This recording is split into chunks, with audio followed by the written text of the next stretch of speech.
कोई फर्क नहीं पड़ता भारतवासियों को। वो फेक न्यूज है। ये इस तरह से अगर कोई बयान है तो बयान चलाना चाहिए ना, लेकिन क्या है कि जब से हम लोग बिहार जीते हैं तो बहुत लोगों की आंखों में खटक रहे हैं। तो मैंने कल सबको एक अपील भी जारी की है और आज हम उसके ऊपर एक साइबर FIR भी कर रहे हैं। वो पूरा मैटर क्या है आप बताएंगे तो? अब मुझे नहीं पता। हम लोगों का देखिए देश में मैं क्षेत्र का सांसद हूं और हम लोग लगातार ये मीटिंग करते हैं कि सब लोग बैंकों से जुड़े और बैंकों को कहते हैं आप हर व्यक्ति का अकाउंट खोलिए, मैंडेटरी कर रहे हैं। बैंक की जिम्मेदारी है कि खोज के लोगों का अकाउंट खोले, फिर हर अकाउंट को डिजिटल करें। डिजिटल सुरक्षा के लिए हम तमाम नॉर्म्स अपना रहे हैं और उसमें जब इसके कारण ही हमारा देश आगे बढ़ रहा है, हम तीसरी सबसे बड़ी इकोनॉमी होने के कगार पे हैं, तब कुछ लोगों का इस तरह का फेक न्यूज चलाना वो होते ही है। कुछ लोग ऐसे हैं जो एंटी बीजेपी हैं, एंटी मनोज तिवारी होंगे, तो उन्होंने चला दिया और कई डिजिटल बड़ी बड़ी संस्थाओं ने भी बिना उसको जांचे उसी पोस्टर को चला दिया। पोस्टर चल रहे हैं। अब तो संसार डिजिटल है, सबका कोई न कोई स्टेटमेंट होगा, स्टेटमेंट जारी करना चाहिए। तो ऐसा जो लोग फेक न्यूज को बढ़ा रहे हैं उनके ऊपर हम अपनी कानूनी कार्रवाई कर रहे हैं। अब आप जो साइबर कंप्लेन करने वाले हैं, उस कंप्लेन का क्या रहेगा शेष, क्या मोटिव रहेगा, क्या कंप्लेन रहेगा? नहीं, देखो होता है ना कि एक तो सोर्स क्या है, कहां से शुरू हुआ है, उस पे पहुंच जाएंगे, उनके ऊपर कार्रवाई होगी, जो भी कानूनी कार्रवाई होती है। बाकी से मैंने अपील किया कि कोई ऐसा बयान बिना किसी से बात किए, बिना किसी का वीडियो हुए कैसे चला सकते हैं, तो इसका लोग संज्ञान लेंगे। मुझे मीडिया के ऊपर भरोसा है। वंदे मातरम पर इतनी कंट्रोवर्सी हो रही है। वाड्रा ने बोला है कि बीजेपी चुनाव के लिए है और कांग्रेस पार्टी हम लोग देश के लिए है। हम कितने भी चुनाव हार जाए, हम यही बैठेंगे और आपसे और आपकी विचारधारा से लड़ते रहेंगे, अपने देश के लिए लड़ते रहेंगे। समस्या ये है कि वो अब देश के लिए नहीं लड़ रहे हैं, अब कांग्रेस देश से लड़ रही है। वंदे मातरम के टुकड़े टुकड़े इसी कांग्रेस ने किए, देश के टुकड़े टुकड़े इसी कांग्रेस ने किए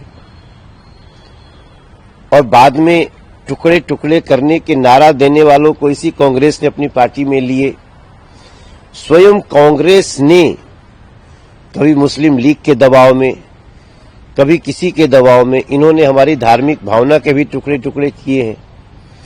तो प्रियंका जी जो बोल रही हैं वो वंदे मातरम का विरोध कर रही हैं, वो वंदे मातरम की चर्चा का विरोध कर रही हैं। वंदे मातरम की चर्चा पे नेता विपक्ष देखे भी नहीं गए जब प्रधानमंत्री जी ने शुरुआत किया। तो आप इससे समझ सकते हैं इन लोगों का वंदे मातरम के खिलाफ कैसा जुनून है, खिलाफ जुनून है। इसी पर अखिलेश कह रहे हैं कि वंदे मातरम और हम लोगों में जोश भरा है, लेकिन सत्ता पक्ष बीजेपी हमेशा हर चीज पर अपना हक जमाना चाहती है। ये उनको लगता है इस देश की एकता के लिए, सांस्कृतिक एकता के लिए वंदे मातरम का भाव जरूरी है, वंदे मातरम का गान जरूरी है और वो भारतीय जनता पार्टी और एनडीए बहुत आगे बढ़ चढ़ के कर रही है। अखिलेश जी ये मान रहे हैं कि वंदे मातरम जोड़ता है, लेकिन वो इस भावना पे चले भी, ऐसा मेरा निवेदन है।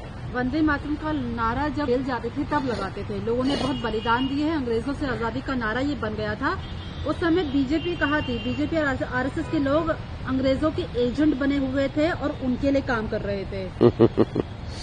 अब देखिए इन लोगों को मिर्ची, हाँ, इन लोगों को मिर्ची यही लग रही है कि हम वंदे मातरम पे चर्चा कर रहे हैं। इस पे क्यों मिर्ची लगेगी इनको? आप अगर कभी भी वंदे मातरम का सम्मान करते थे, तो आज इतनी मिर्ची क्यों लग रही है? आप खुशी मनाइए। SIR हो रहा है बंगाल में। ममता बनर्जी कह रही है कि कोई भी डिटेंशन कैंप मैं यहाँ पर बनने नहीं दूंगी। SIR करने में कम से कम 2 साल लगते हैं अच्छे से, लेकिन बीजेपी, क्योंकि वहाँ पर चुनाव होने वाले, बीजेपी 2 साल के काम को 2 महीने में करवा रही है। एक तो SIR बीजेपी नहीं कर रही है, चुनाव आयोग कर रहा है, और चुनाव आयोग जो कर रहा है वो बहुत अच्छा कर रहा है।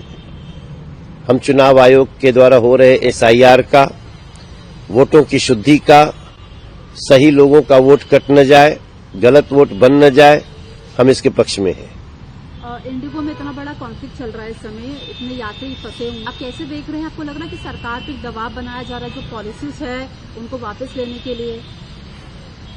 नहीं, इसमें कोई दो राय नहीं है कि एक बड़ी समस्या खड़ी हुई इंडिगो के एंड पे, लेकिन आज जब मैं 9 दिसंबर को आपसे बात कर रहा हूं सुबह सुबह, तो इस समस्या को ऑलमोस्ट एड्रेस किया जा चुका है और समस्या का निदान निकल चुका है, सब कुछ नॉर्मल होने लगा है। केजरीवाल कह रहे हैं कि रेखा गुप्ता कर रही है कि AQI सही है। कैसे आप AQI को देख रहे हैं? अभी बिहार, दिल्ली में इतना पॉल्यूशन तो हमको दिख ही रहा है। आपको लग रहा है कि सरकार जो है बीजेपी की दिल्ली में वो काम कर रही है AQI को कम करने के लिए? 100%।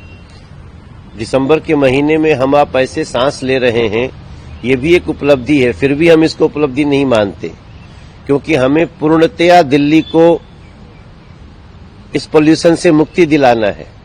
और सोचिए, जो 11 साल दिल्ली को चलाया है और जिसके समय में पोल्यूशन ऐसा बड़ा राक्षस बन गया, वो 8 महीना अभी हुआ रेखा गुप्ता जी की सरकार को और उसको दोष दे रहे हैं।